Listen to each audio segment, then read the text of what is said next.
So let's assume that because you clicked on this video, you want to become a good philosopher.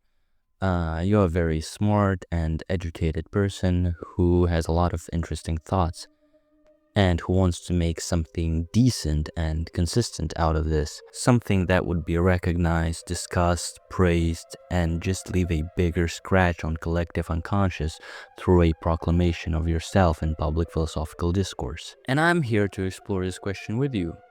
Or if you just want to know why some philosophers are great, some are pretty good, and some are mostly questionable, you can also watch this video because I'm going to analyze it as well. So I identified several characteristics that would make your philosophy good, and without further ado, let's look at them. First and foremost, you have to know the canon. The more, the better. Of course, this is an extreme amount of information, and even a degree in philosophy would not give you an exhaustive knowledge of the tradition, but you need to know it at least in broad strokes. Things like major schools, the most prominent conceptions, the key figures, lines of influence, etc. You should know, for example, that Western philosophy begins with the pre-Socratics and the Greeks, that Plato and Aristotle send the foundation that everything after them either built on or reacts against. You should know that medieval philosophy preserved and transformed that foundation through figures like Augustine and Thomas Aquinas, that the Enlightenment brought Descartes, Locke, Hume, Montesquieu, Rousseau, how influential German idealism was, what were central ideas of Schopenhauer and Nietzsche, key figures of 20th century as well, of course. And even if you have not read all of them, it would be helpful to know their central conceptions and what they were responding to. And if you're interested in non-Western traditions, which I would strongly recommend, you should know the basics of Buddhist philosophy, Taoism, Advaita Vedanta, and the major currents within Islamic philosophy, such as Sufism. But the important thing is that you use it primarily as an instrument. If you fill yourself with someone else's fuel, all you will produce is exhaust. Of course, you can be inspired by Hegel, for example, and you can agree with Hegel, and you can reconstruct and expand on him.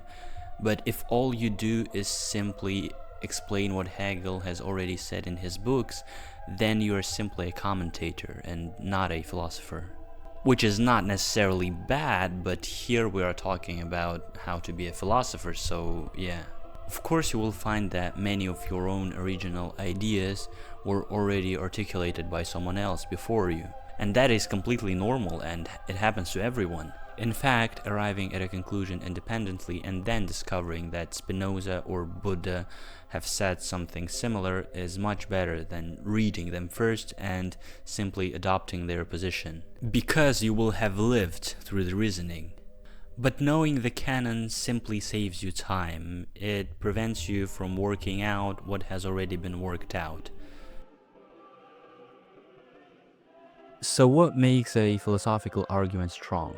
It is not the same as a scientific proof or mathematical derivation. Philosophy does not operate on empirical evidence or formal axioms. It operates on reasoning, and reasoning has its own standards of rigor, even if those standards are less absolute than those of mathematics, for example.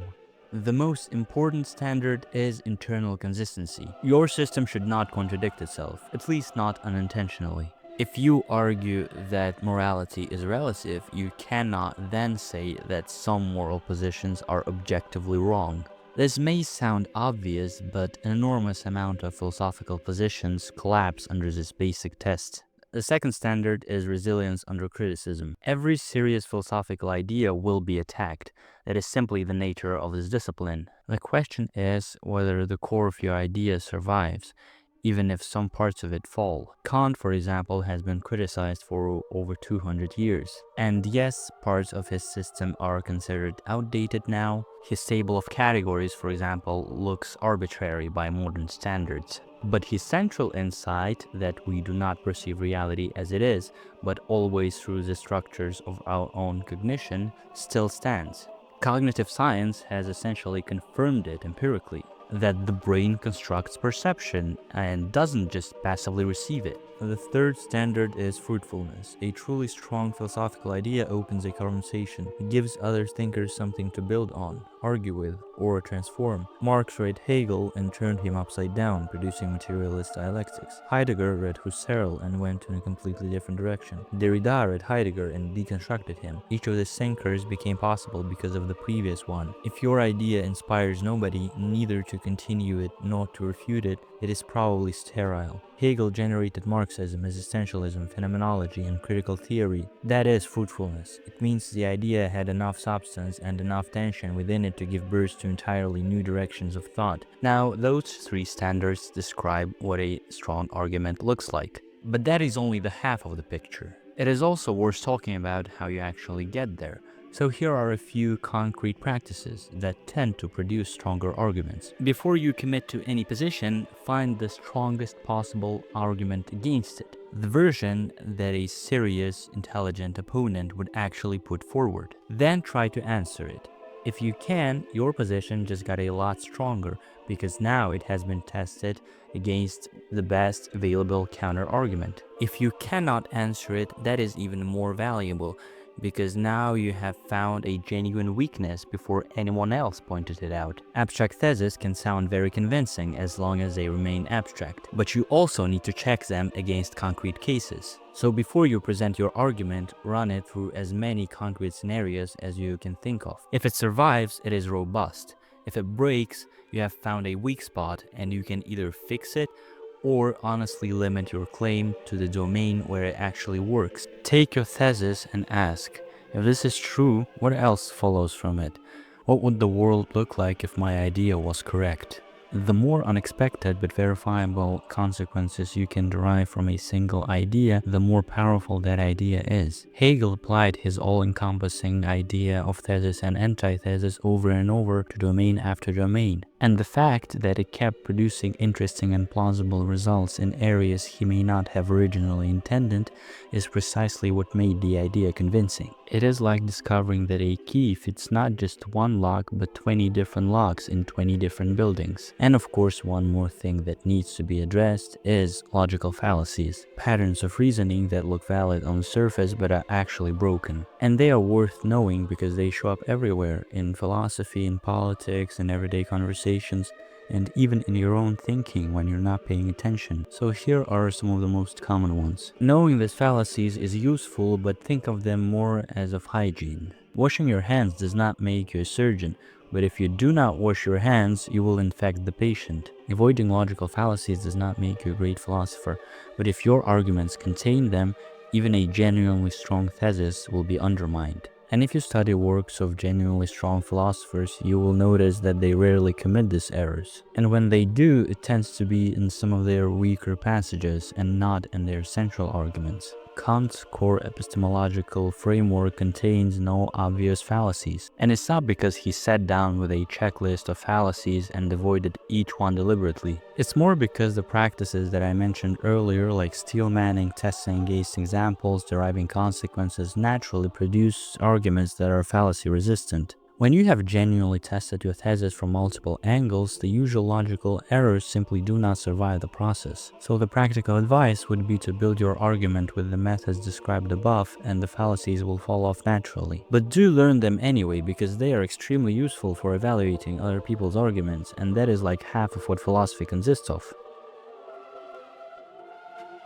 Let's start with clarity. Clarity does not mean simplicity or using short sentences or avoiding technical terms. It means that a reader of reasonable intelligence willing to put in the effort can follow your reasoning from beginning to end without losing the thread. Nietzsche, for example, is clear. His aphorisms are immediately graspable on first reading, and yet they deepen with every rereading. Hegel is the opposite case. His content is among the most profound in the entire history of philosophy. The dialectic of master and slave alone contains more insight into the structure of human relationship than most entire entire books on the subject. But his prose is so dense, so layered with internal terminology, so packed with sentences that seem to fall back on themselves, that even professional philosophers themselves disagree about what he meant a lot of the times. He invented his own conceptual vocabulary and then explained those concepts using other concepts from the same vocabulary, creating a closed loop that is very difficult to enter from the outside. The result is that Hegel's ideas are some of the most influential ever produced, and simultaneously some of the least read. Nietzsche, by contrast, is probably the closest anyone has come to scoring high on both content and form. His philosophical content is rich, original, and provocative.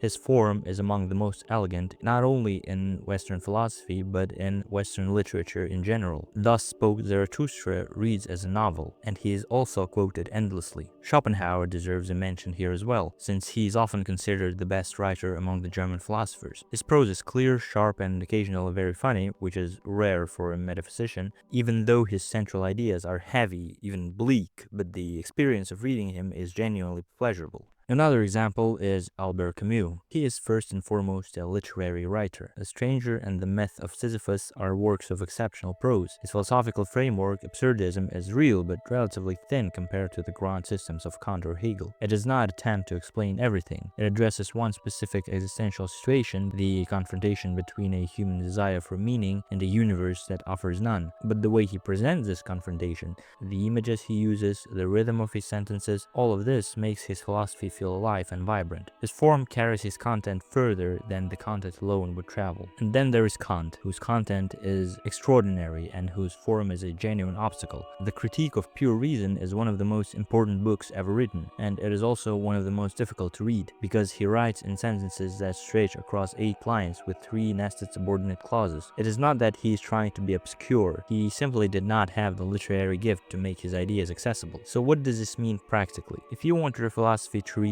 not only specialists, but also the broader audience of thinking humans who would genuinely benefit from your ideas, form matters enormously. It doesn't necessarily make your philosophy better, but at least it would make it findable. Hegel's ideas are better known through Marx, through Kojève, through Zizek, through anyone who restated them more accessibly than through Hegel himself. Nietzsche needs no intermediary. His ideas arrive directly in his own words and they land, and that is why form matters. So here is a test you can apply to any philosophical system. Could you live by it, in the sense of using it as a complete framework for understanding reality? Could it answer your questions about knowledge, about ethics, about what exists, about how to relate to other people, about why anything exists at all? If it can, you are dealing with a philosophy that operates at the deepest level. If it can only address one corner of experience, it may be brilliant within that corner, but it is not playing in the same league. This is what separates the truly great from the merely impressive. Kant built a system that covers epistemology, ethics, aesthetics, and political philosophy. All of it follows from the same core principles. Hegel went even further. His philosophy attempts to explain the structure of logic itself, the development of nature, the history of civilizations, the evolution of art and religion, and the nature of consciousness, all through one mechanism, the dialectical movement of thesis, antithesis into the synthesis. Plato did the same thing in his era, connecting his theory of forms to ethics, politics, aesthetics, and cosmology. Aristotle covered literally everything that was knowable in his time, from biology to poetry to logic to politics, and created classification systems that lasted for 2000 years. Spinoza is another great example. His ethics begins with a single definition of substance, and from that one starting point derives an entire metaphysics, a theory of emotions, an ethical framework, and a vision of human freedom. One axiom and the rest follows geometrically. But the architecture that grows from it is grandiose in its scope. Compare this to philosophers who work within a narrower range. Kierkegaard is a profound thinker, but his philosophy addresses one question. In fact, he deliberately refused to build a system. Camus addresses one situation, the human confrontation with a meaningless universe. Wittgenstein addresses one problem, how language relates to reality. These are all genuine contributions, but they do not attempt to explain everything, and they cannot function as complete worldviews in the way that Kant, Hegel, Plato, or Spinoza can. There is a reason religions have historically been more influential than philosophies. Religions offer total frameworks. They tell you what exists, why you are here, how to behave, what happens after death, how to relate to others, and what the purpose of suffering is. A philosophy that can match that scope without requiring faith is extraordinarily rare, and the philosophers who achieved it are the ones who remain central to the tradition centuries after their death. One of the clearest signs that a philosopher has genuinely contributed something new is when their vocabulary enters common usage. And not just within academic philosophy, but also in the way ordinary people talk about the world. Nietzsche gave us the Übermensch and the idea that God is dead. This phrase exists independently of whether anyone has actually read Nietzsche. They became cultural shorthand tools that people used to think about things they had no words for before. Hegel gave us dialectic, thesis, antithesis, and sublation. Kierkegaard gave us existential and leap of faith. Baudrillard gave us simulacrum and hyperreality. The Stoics gave us the word stoic itself, which became an adjective in everyday language. When a philosopher coins a term that sticks, it means they have identified something in human experience that people recognized but could not name. They give shape to a previously formless intuition, and once a word exists for something, people can think about it more clearly, discuss it more precisely, and build on it further. This is one of the most concrete forms of philosophical influence. It's when you change the language, and through the language you change how people think. There is a saying, if you criticize, propose, and it basically describes the whole point of this part. David Hume, for example, is one of the sharpest minds in the entire history of philosophy. His critique of causation is devastating. He demonstrated that we never actually perceive cause and effect. We see one event follow another and we assume a causal connection, but we never observe the connection itself. This destroyed the foundations of rationalism. He showed that induction, the process of inferring general rules from specific observations, has no logical justification. You have seen the sun rise 1,000 times, but that gives you no logical guarantee it will rise tomorrow. You simply expect it to out of habit. And these arguments are good. They are, in a technical sense, almost impossible to refute. Philosophers have been wrestling with the problem of induction for over 250 years and still have not produced a universally accepted solution. In this respect, Hume is a giant. But Hume did not build. He dismantled the previous framework with surgical precision and then essentially shrugged. His response to his own devastating conclusions was something close to, well, we cannot justify our beliefs rationally, but we go on believing them anyway because that is human nature. And that is an honest and fair thing to say, but it does not give anyone anything to work with. Kant read Hume and famously said that Hume woke him from his dogmatic slumber. But Kant did not just accept that causation is an illusion. He asked, if causation does not come from the external world, where does it come from then? And his answer was that causation is a structure of the human mind that we impose on experience, rather than something we discover in experience. It became one of the most consequential ideas in the history of thought. Kant took Hume's demolition and built an entirely new building on the cleared ground. And this does not mean that critique is unimportant. Critique is often the necessary first step. Nietzsche's critique of Christian morality cleared the way for his positive vision of life affirmation. Marx's critique of capitalism cleared the way for his theory of history. But the philosophers who are remembered primarily for destruction and not for construction tend to be remembered less. If you want to be a great philosopher, you have to build something. Some philosophical ideas resonate so powerfully because they arrive at exactly the right moment. The idea itself may be strong on its own terms, but the historical context amplifies it enormously. Nietzsche declared that God is dead at a time when European society was genuinely losing its religious foundations and secularism was spreading. Scientific materialism was replacing theological explanations. Church attendance was declining, and Nietzsche noticed and named it. He articulated what millions of people were experiencing to some extent but had not yet put into words. Baudrillard described hyperreality and the proliferation of simulacra just as mass media and consumer culture were reaching saturation in the late 20th century. His ideas feel prophetic in the age of social media and deepfakes. Hannah Arendt wrote about the banality of evil in the aftermath of the Holocaust, when the question of how ordinary people participate in atrocities was one of the most important questions in political philosophy. Of course, timeliness is not something you can fully control. You cannot choose the era you were born into, but you can cultivate an awareness of what your era needs to hear. The philosopher who pays attention to what is happening around them, who notices the tensions, contradictions, and unspoken anxieties of their moment, is far more likely to produce work that resonates than the philosopher who writes in isolation from the world.